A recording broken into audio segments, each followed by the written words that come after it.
Okay, good morning, class. In the previous lecture, I have told about how to find out how to write any statement into formula using propositional variable and various logical connectives, that is, conjunction, disjunction, negation, implication, and biconditional.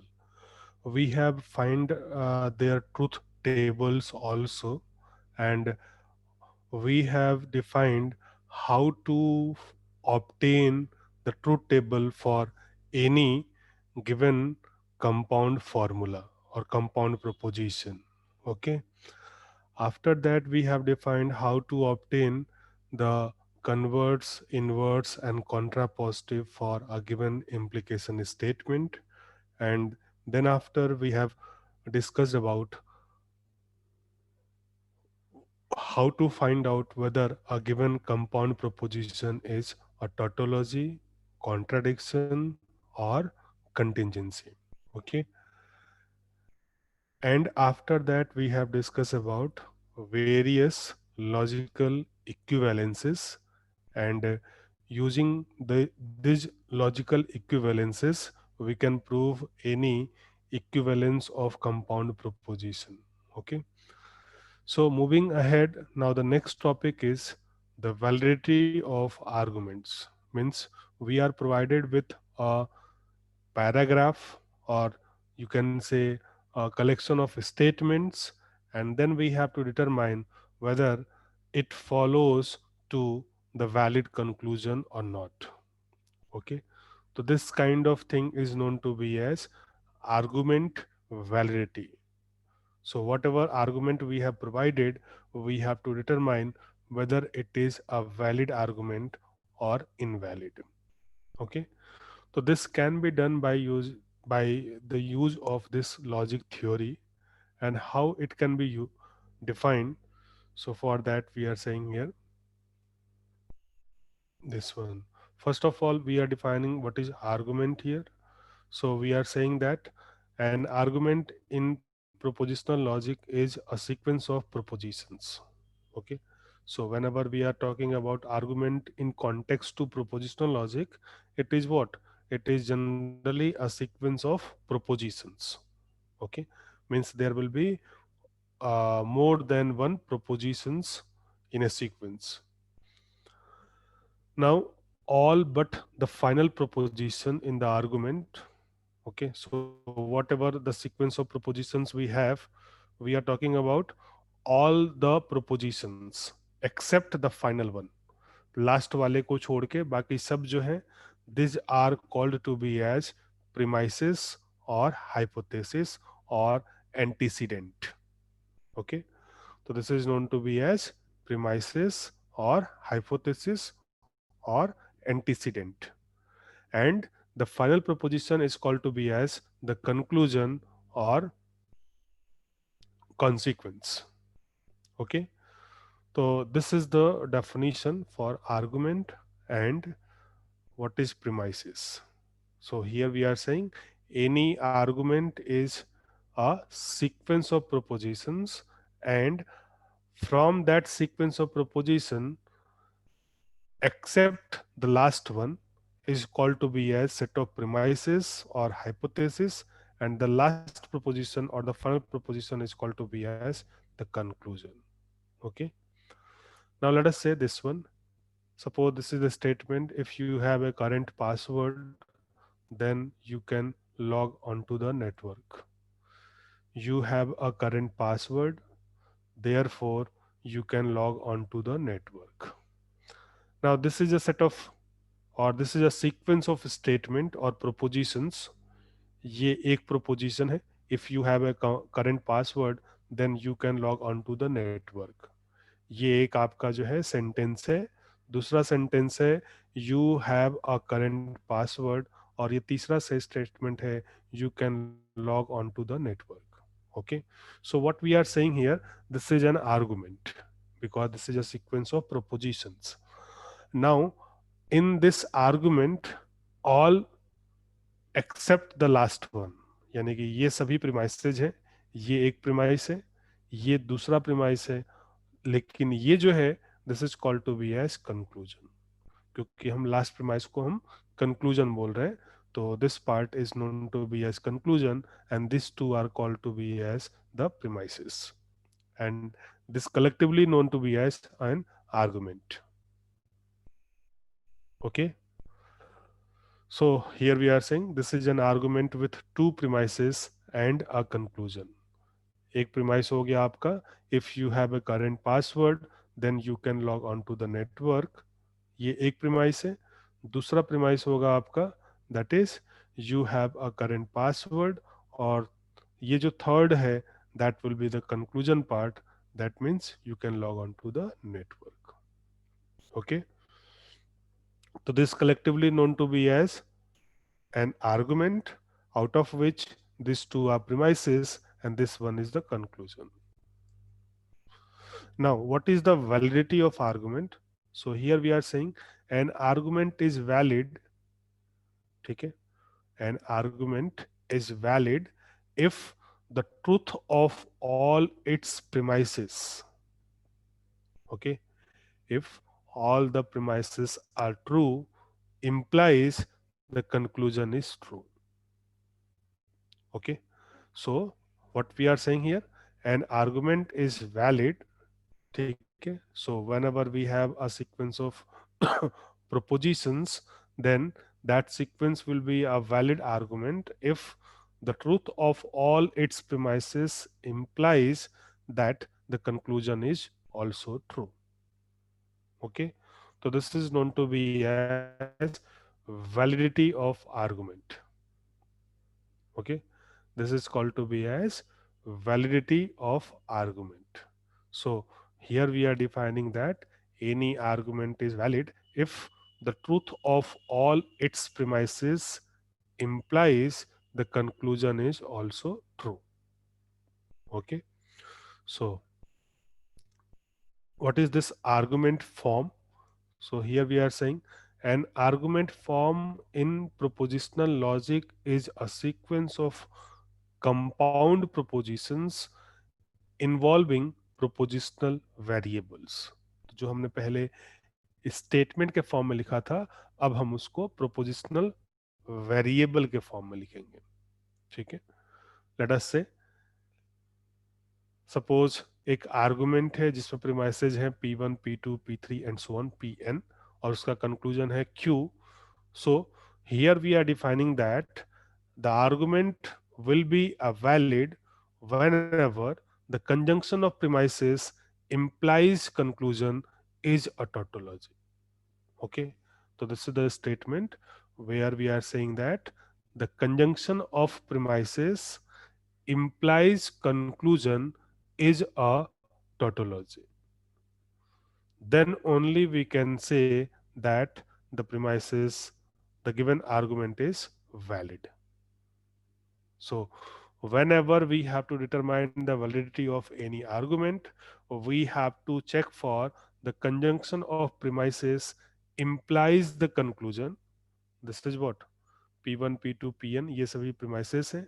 In premises का conjunction लिया and implication लिया किसके साथ, conclusion के साथ, and this must be a tautology. Okay, if it is so, then we can say that the given argument form is valid.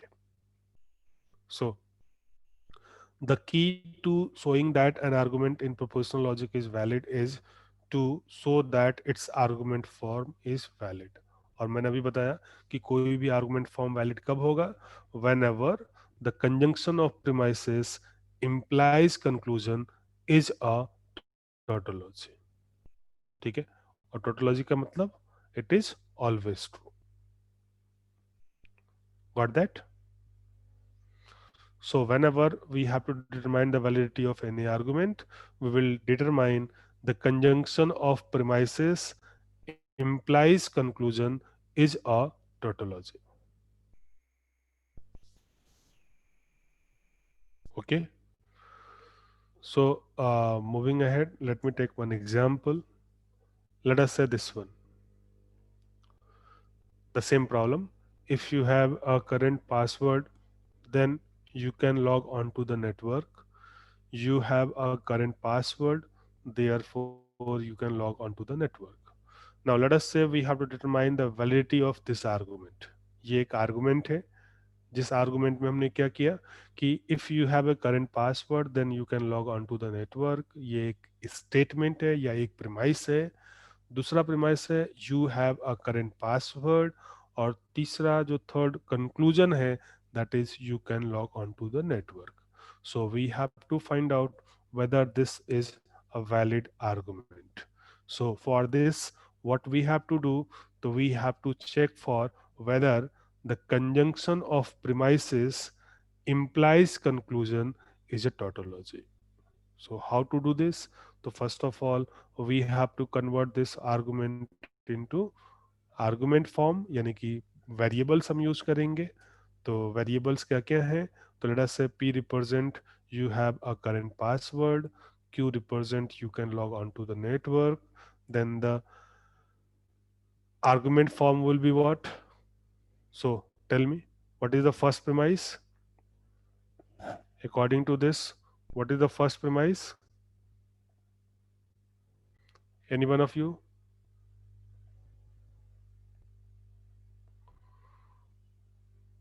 You have a current password. No, I'm asking for what is the first premise in the formula form, or in the argument form. What is the first premise?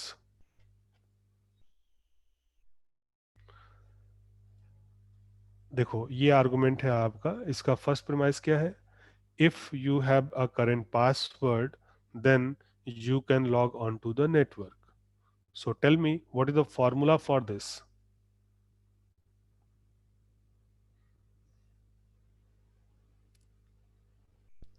What will be the formula for this premise? Here P denotes you have a current password, Q denote you can log on to the network. P implies Q. Yes, it is P implies Q, क्योंकि if then से लिखा हुआ है, तो if P then Q को हम P implies Q बोलते हैं, है ना? तो that's why the first formula for the premise will be P implies Q. Okay? और दूसरा premise क्या है? तो you have a current password and that means what? P. तो this one, और ये लाइन है, तो ये लाइन जो है सेपरेट कर रहा है प्रीमाइस को कंक्लूजन से। तो लाइन से ऊपर जो लिखा हुआ वो प्रीमाइसेज है, लाइन से नीचे जो लिखा हुआ वो कंक्लूजन है। ये देयरफॉर का साइन है, ठीक है? तो P इम्प्लाइज Q, ये एक प्रीमाइस हो गया, P ये दूसरा प्रीमाइस हो गया, और कंक्लूजन क्या है?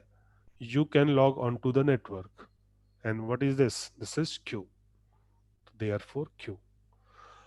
तो ये इसका आर्गुमेंट फॉर्म हो गया। ये जो आपने यहाँ पे आर्गुमेंट लिखा है, इस आर्गुमेंट का आर्गुमेंट फॉर्म क्या है? ये, ठीक है? तो इस लाइन से ऊपर हमने नंबर ऑफ प्रीमाइसेस लिख लिए, और इस लाइन से नीचे हमें कंक्लूजन लिखना होता है। तो this is the way to represent this in argument form. इसी को, ये तो हो गया कि आप इसको हॉरिजॉन्टली प्लेस कर रहे हो। अब इसी को अगर हमें एक लाइन में लिखना हो, सिंगल लाइन में, तो इसको हम कैसे लिखेंगे? तो इसको हम ऐसे लिखेंगे, आप देख लो, कभी मोस्ट ऑफ द टाइम यही नोटेशन यूज होता है। तो पहला प्रीमाइस हो गया P इम्प्लाइज Q, फिर आप कॉमा दोगे, फिर दूसरा प्रीमाइस लिख लिया हमने P, और ऐसे करके आप नंबर ऑफ प्रीमाइसेस कॉमा से सेपरेट करके लिखोगे। फिर उसके बाद हम एक साइन यूज करते हैं, this is this sign, T sign, ऐसे टी की तरह, ठीक है? ये सीधा कर लो, आपको कंफ्यूजन ना हो। This is P implies Q, पहला प्रीमाइस है, दूसरा प्रीमाइस है इसमें P, और फिर एक हम सिंबल यूज करते हैं ऐसे, और फिर है Q। तो दिस इज द सिंबल, ये टी के फॉर्म में है, इसको हम रीड करते हैं implies. P implies Q, comma P leads to the conclusion. This can also be read as leads to the conclusion. ठीक है, Q. तो प्रीमाइसेस को कंक्लूजन से सेपरेट करने के लिए सिंगल लाइन में हम ये सिंबल यूज करते हैं, एक वर्टिकल लाइन और फिर एक हॉरिजॉन्टल लाइन टी शेप में. ठीक है, गॉट दैट. तो अगर हम इसको वर्टिकली अरेंज कर रहे हैं तब तो हम ये लाइन से सेपरेट करके लिख लेंगे कि इस लाइन से ऊपर जो है प्रीमाइसेस है और इस लाइन से नीचे जो है कंक्लूजन है. लेकिन अगर हम इसको हॉरिजॉन्टली अरेंज कर रहे हैं तो हमें ये सिंबल यूज करना होता है. तो इस सिंबल के लेफ्ट में जो लिखा होता है वो प्रीमाइसेस होते हैं, जो राइट में लिखा होता है वो कंक्लूजन होता है. Yes, got that.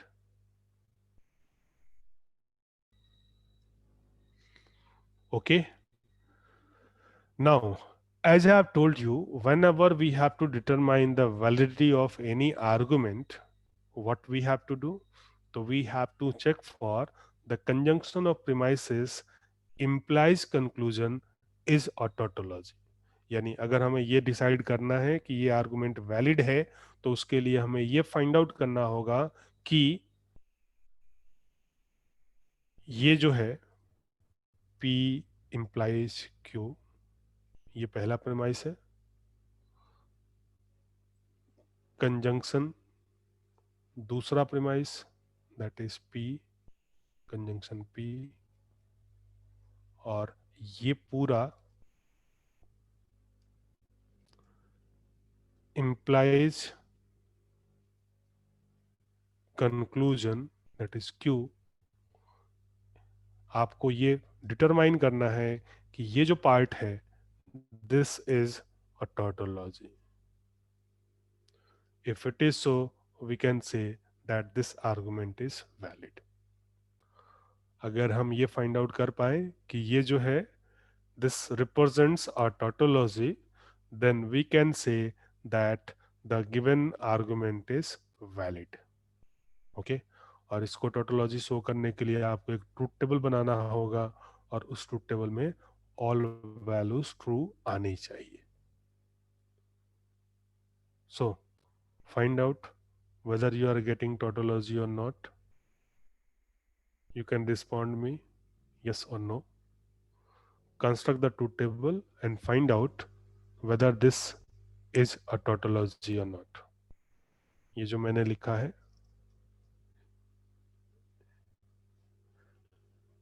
find out by truth table whether this is a tautology or not. तो इसमें P और Q दो वेरिएबल है तो टोटल आपको 4 रोज की एंट्री करनी पड़ेगी. False false, false true, true false and true true for P and Q. तो P implies Q कंप्यूट करो पहले, फिर उसके बाद उसका P के साथ कंजंक्शन लो, फिर जो रिजल्ट आया उसका Q के साथ implication low, and find out whether this is a tautology or not. Yes, do this and tell me your answers.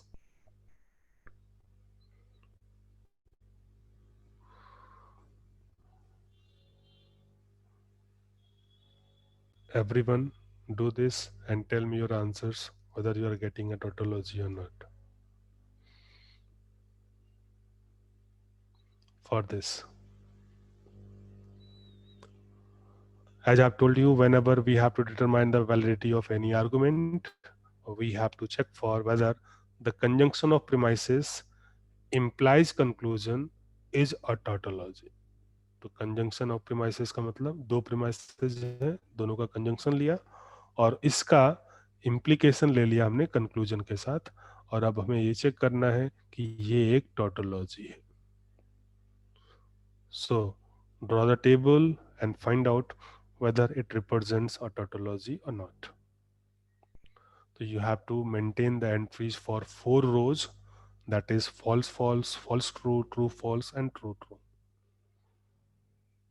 So tell me whether the column for this is all true or not. Sir all true आ रहा है। Okay, so I hope everyone have tried. Okay, so by this way we can say that it is a valid argument because the conjunction of premises implies conclusion is a tautology. Therefore we can say that the given argument is valid. So this is the one way to prove or one way to show that a given argument is valid or not valid या invalid. Okay, by using truth table. तो truth table में हमें ये देखना पड़ेगा कि conjunction of premises implies conclusion जो है वो टोटोलॉजी है या नहीं है। अब इसमें प्रॉब्लम क्या आएगी? तो इसमें प्रॉब्लम ये है कि अगर मान लो यहाँ पे तो दो ही वेरिएबल थे, अगर ये 4 वेरिएबल होते, 5 वेरिएबल होते, तो जो टेबल का साइज है वो बहुत ज़्यादा इंक्रीज हो जाएगा। जैसे फॉर एग्जांपल अगर आपने इसमें 5 प्रोपोजिशनल वेरिएबल यूज किया होता, for example P Q R S T, तो उस केस में आपको 2 टू पावर 5 यानी कि 32 रोज को मेंटेन करना पड़ता। ठीक है, विच बिकम्स कॉम्प्लेक्स। तो इस चीज को हम कुछ प्री डिफाइंड रूल्स हैं, उनकी हेल्प से हम विद इन 4 to 5 स्टेप्स में कंप्लीट कर सकते हैं, rather than maintaining a table of the size 32 rows or 64 rows. We can do it by just 4 to 5 lines, okay, by using some predefined results. ठीक है, and that results are called to be as rules of inference, जिसको हम inference theory भी बोलते हैं। ठीक है, तो next we are talking about inference theory or rules of inference that we have to utilize here. Okay, I hope this is clear to you. Whenever we have to determine the validity of argument, we will check for the conjunction of premises implies conclusion is a tautology. Okay, तो this is the notation that we have to use. अगर हम इसको vertically arrange कर रहे हैं तो हम इस लाइन से सेपरेट कर सकते हैं, और अगर हम हॉरिजॉन्टली से प्लेस कर रहे हैं तो उस केस में हम ये सिंबल यूज करते हैं प्रीमाइसेस और कंक्लूजन को सेपरेट करने के लिए। Okay, so moving ahead, let me clear this here. So these are the some rules of inference that we have to use for the validity of arguments. तो इसको हम inference theory भी बोलते हैं, ठीक है, या rules of inference बोलते हैं। ठीक है, तो ये कुछ rules हैं, ये आपको जो है याद रहने चाहिए। ठीक है, तो आप इनको याद कर सकते हो, इट इज़ वेरी सिंपल। पहला जो रूल है उसका नाम है मॉडस पोनेंस। ठीक है, what is this? It is modus ponens. Okay, तो मॉडस पोनेंस रूल क्या कहता है? It says that if one premise is P and the other premise is P implies Q, then the conclusion will be Q.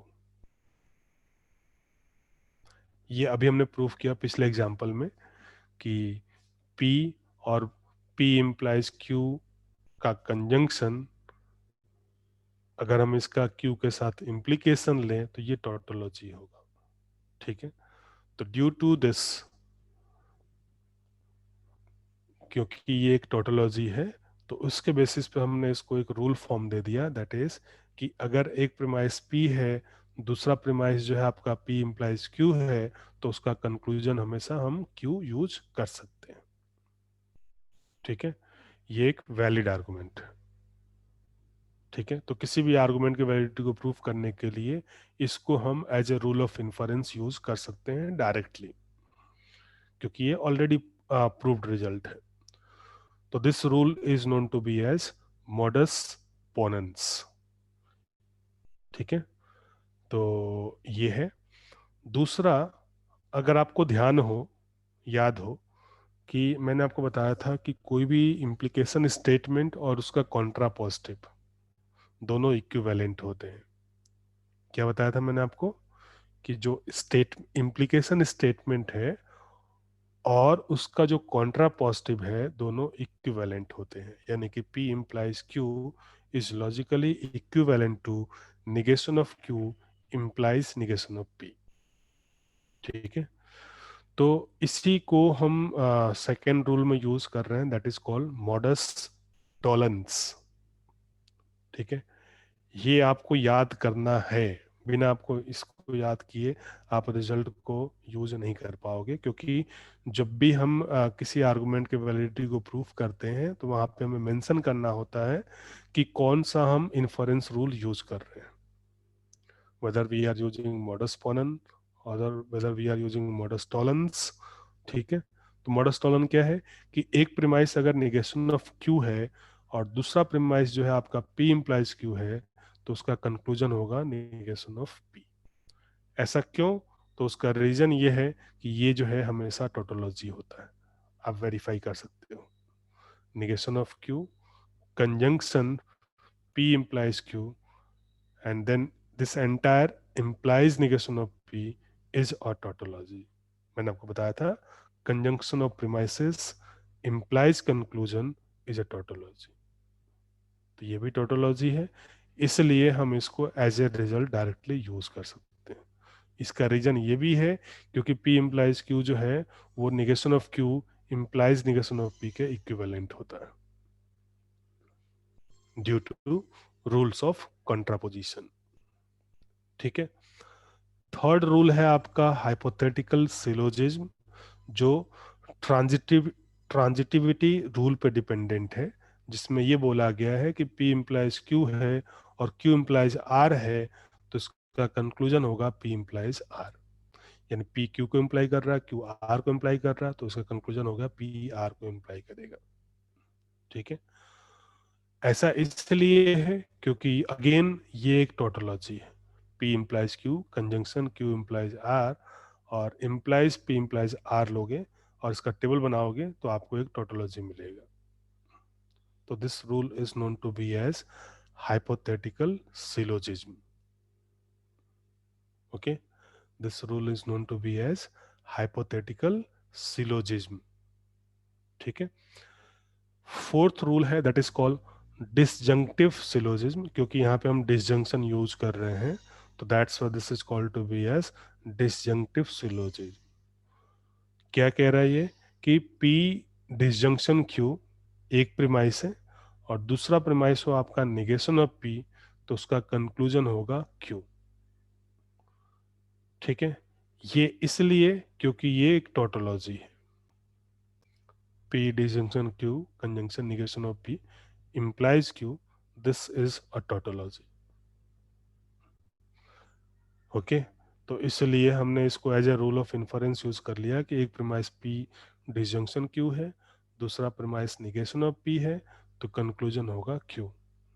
इसको हम change भी कर सकते हैं, यहाँ पे निगेशन ऑफ P की जगह अगर निगेशन ऑफ Q होता है तो यहाँ पे क्या हो जाएगा P, मतलब दो एटॉमिक प्रोपोजिशंस का जो है डिसजंक्शन है और किसी एक का निगेशन है, तो रिजल्ट में आपको दूसरा प्रोपोजिशन मिल जाएगा।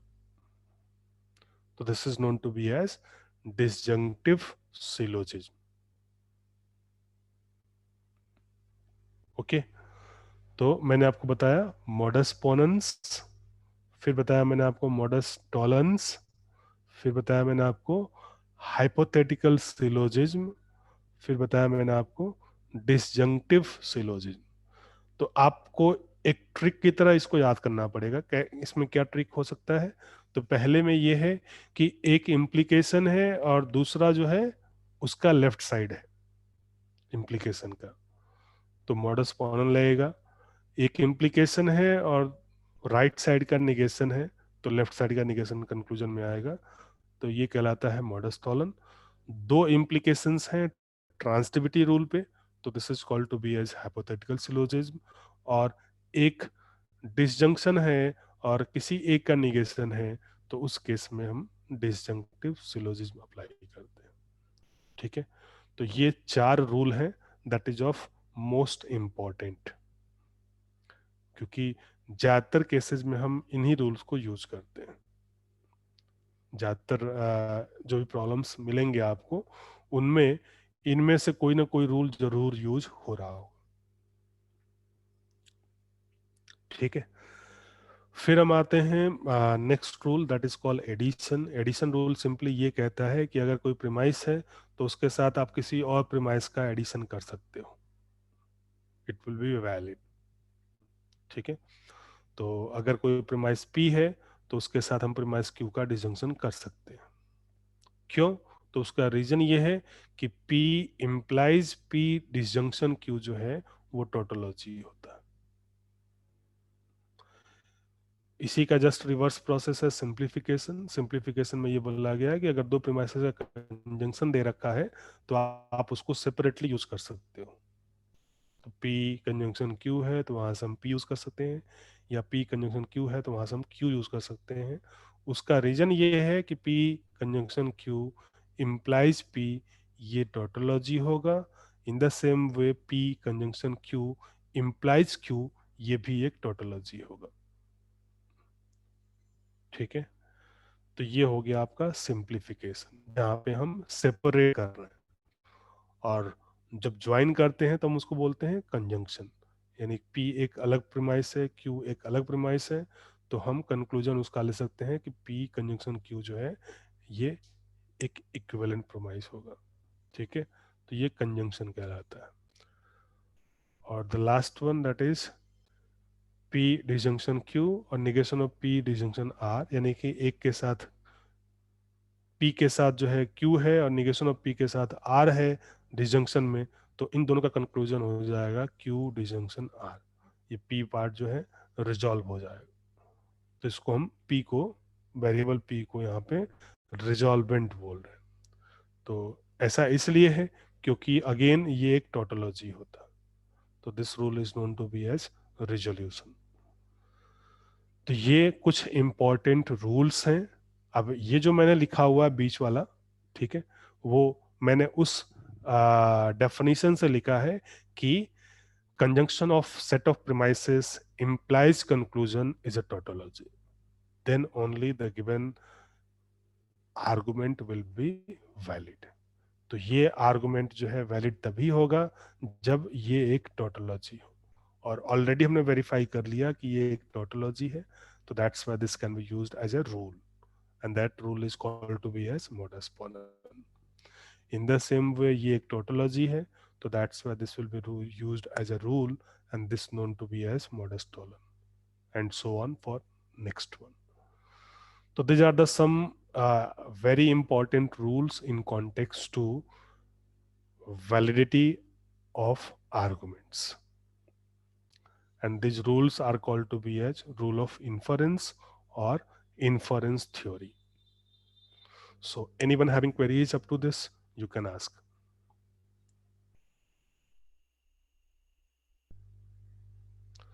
तो आपने अभी ये वेरीफाई तो कर लिया, अभी हमने ये वेरीफाई कर लिया कि टोटोलॉजी है पिछली बार। जरा इसको चेक करके बताओ whether you are getting a tautology or not. Find out whether this is a tautology or not. Everyone do this and determine whether this one is a tautology.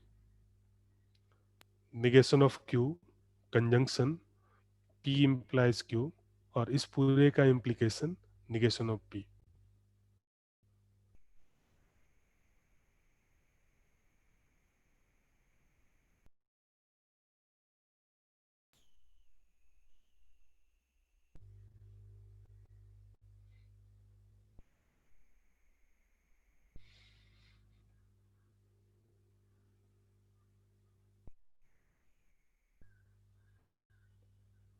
Anyone done?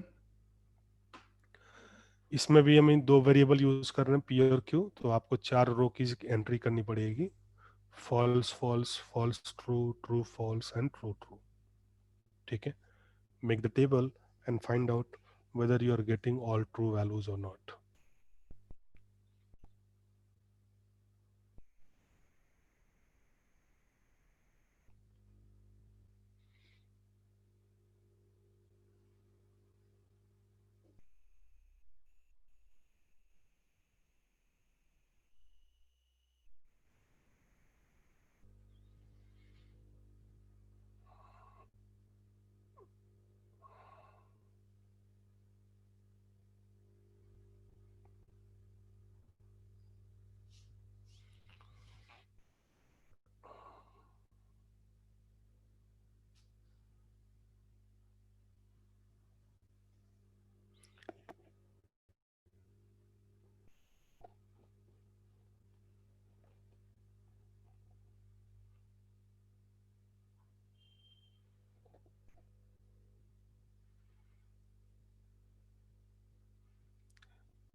इसके लिए जो table बनेगा आपका, पहले आप P लिखो, फिर Q लिखो, फिर निगेशन ऑफ Q लो, फिर जो है P इम्प्लाइज Q लिखो, फिर इन दोनों का कंजंक्शन कर दो, यानी कि negation of Q conjunction P implies Q।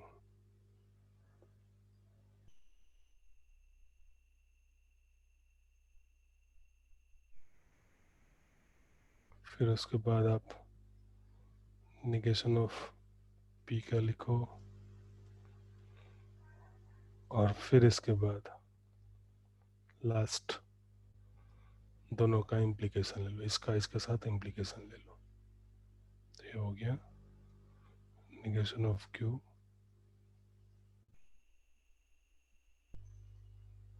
Conjunction P implies Q,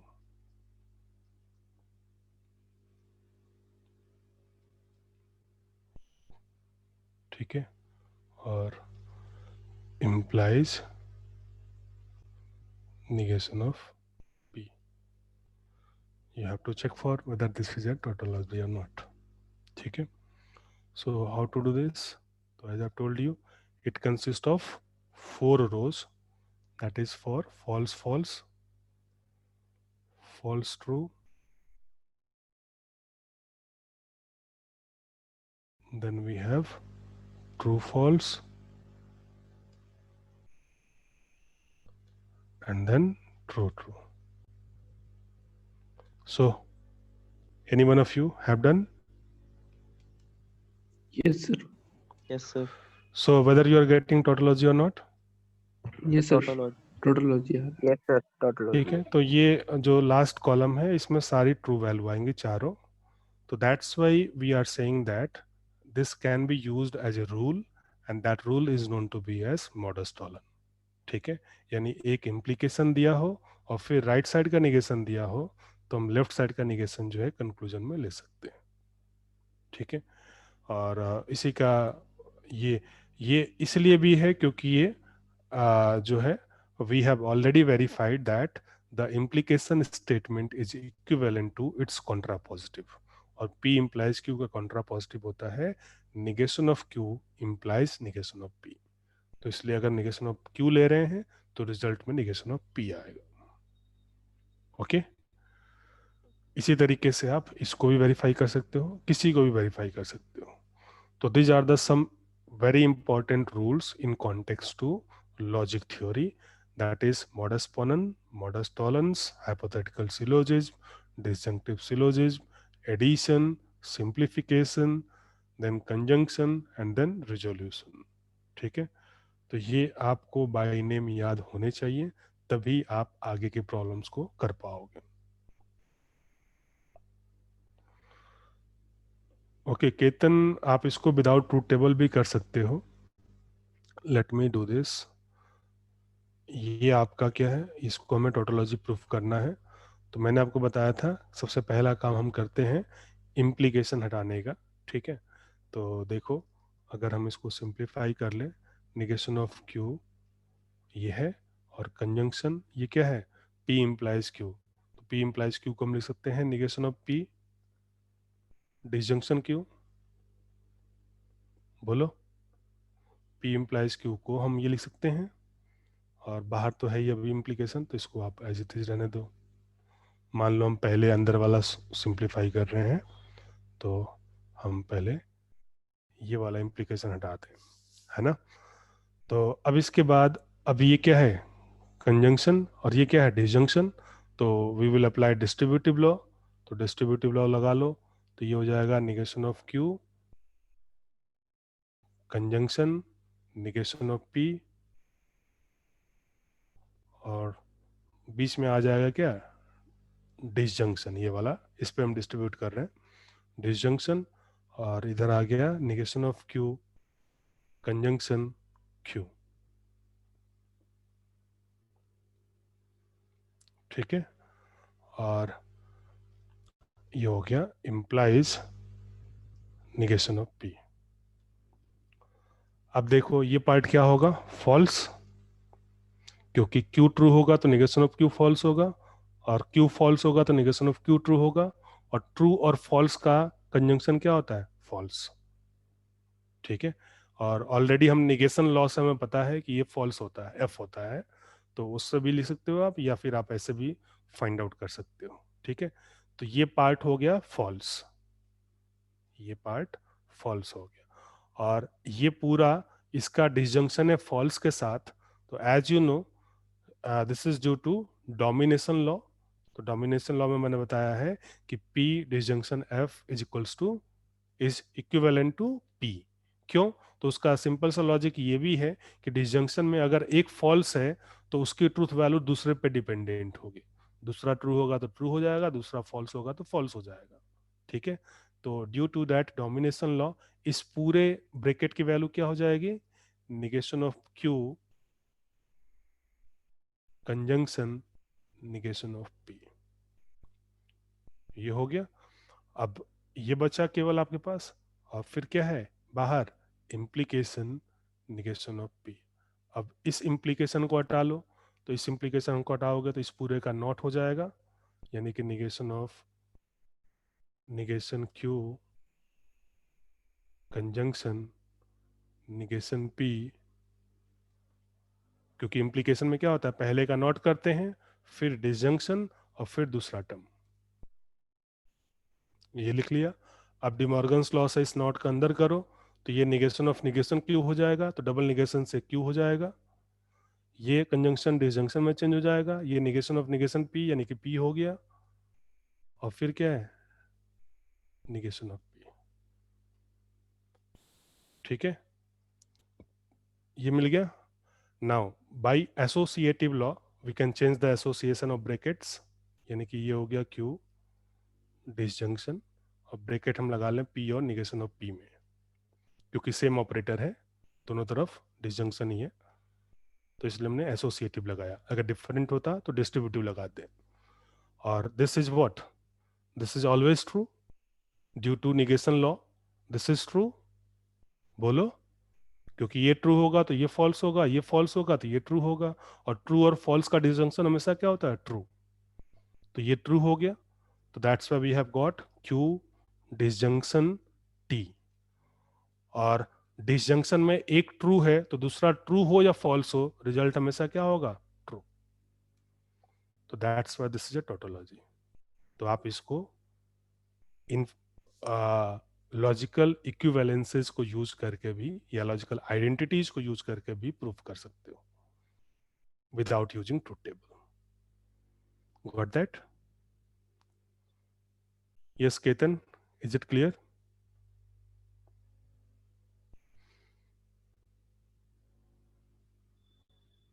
okay, तो by this way we can verify, जितने जितने भी मैंने ये बीच वाले लिखे हैं ना, आप सबको चेक कर सकते हो, सबका ट्रूथ टेबल बना के आप वेरीफाई कर सकते हो कि ये सभी टोटोलॉजी है। आप ट्रूथ टेबल से कर लो या विदाउट ट्रूथ टेबल से कर लो, दोनों मेथड मैं ऑलरेडी आपको बता चुका हूँ, तो आप कोई सा मेथड यूज करके वेरीफाई कर सकते हो। ठीक है, and that's why they are used as the rule of inference. Okay, because they all are tautologies. So thank you all, we will meet again in the next class. Have a nice day.